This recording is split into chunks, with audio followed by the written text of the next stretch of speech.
And so we had planned for this train trip through the Rockies. First of all, it was going to be the Canadian Rockies, but then Tanya didn't feel comfortable being out that long, out of the country, with her mom being in the nursing home. And so this particular tour company also does the United States Rockies and Colorado and Utah, and they do a tour the same way on this train. And so I had always hoped to do that. So we paid it all, got our hotels before and after, all those things. It was going to be a fantastic train ride. It was canceled. It was a shock. We'd probably spent more money for this tour than we'd ever spent on any tour, because it was going to be really, really special. And so because we never know when Tanya's going to get away and what may happen, even though they tell you up front it's non-refundable, the interesting part was they canceled on us 3 or 4 days before we were to leave, which cost us a lot of extra money, a lot of stress, and we still decided to take the trip. And I'm glad we did, because if anything, it's probably even better. However, we emailed back and forth the salespeople and said, you canceled the trip. I know it was an accident, but our future's unknown. We don't know when we're going to get back, and so we'd like to have a refund.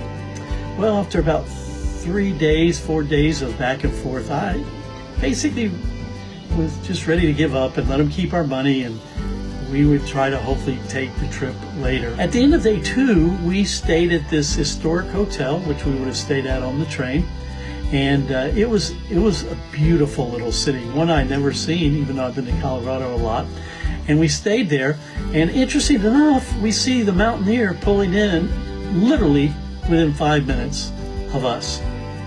I told Tanya, I said, well, the cancellation that happened, there must have been a situation, because it was like 3 or 4 days before we were to leave for Denver, we got an email saying that it had been canceled because it had derailed and it had an accident on the track. So I told her, I said, well, probably what they're doing is they're trying it out to make sure, the tracks are okay and everything. Didn't think too much about that. Make a long story short, remember back in Greenwood Springs, we saw the train pull in?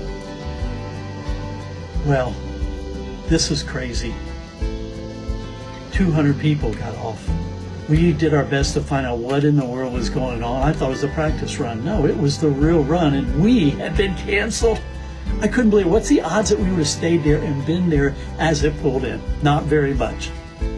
So obviously, I was never told that the train was still going, just that we had been canceled. I had a lot of emotions, from anger to disappointment to a gut punch to like, why are you treating us this way? Why weren't you honest with us? Why didn't you?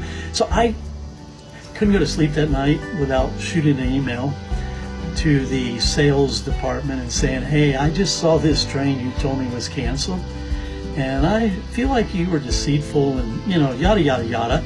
And I would like to talk to your CEO, or have his email, or have the address to your Canadian office. By the next morning, I had a call from the CEO. Now, we were on the road out in the mountains, and so we didn't really get the call. That afternoon, he called back, and I just missed it. And he said, I'll try again another hour. Well, I decided to pick up the phone right there. We were in Moab, and Tanya was shopping, and give him a call. He was very apologetic. He admitted they should have handled it better. He understood how we felt, that we felt lied to and deceived. And he was very gracious. And he said, within 48 hours, you're going to get refunded. And he must have apologized 15 times. I appreciated that, because if you feel mistreated, you're never going to go back, and you're not going to leave a good review, right? But he did the right thing. He corrected. He took care of it. He even gave us a discount for when we do finally travel again. And he said, you have my cell number. If you ever need me, call me. You know what? That's a good lesson to remind me. Don't give up. And what is a no on Monday may not be a no on Friday.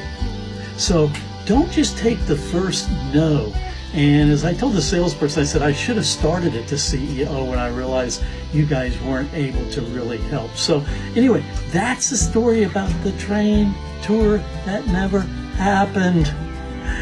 We got to Salt Lake City. We had lost hotels there too because we didn't get the same schedule as the train, but we had a great trip and flew home 7th, 8th day.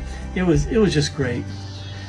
None of our plans, 40-something things on my list, have turned out the way we had planned it. The top 3 out of 4 have been train wrecks.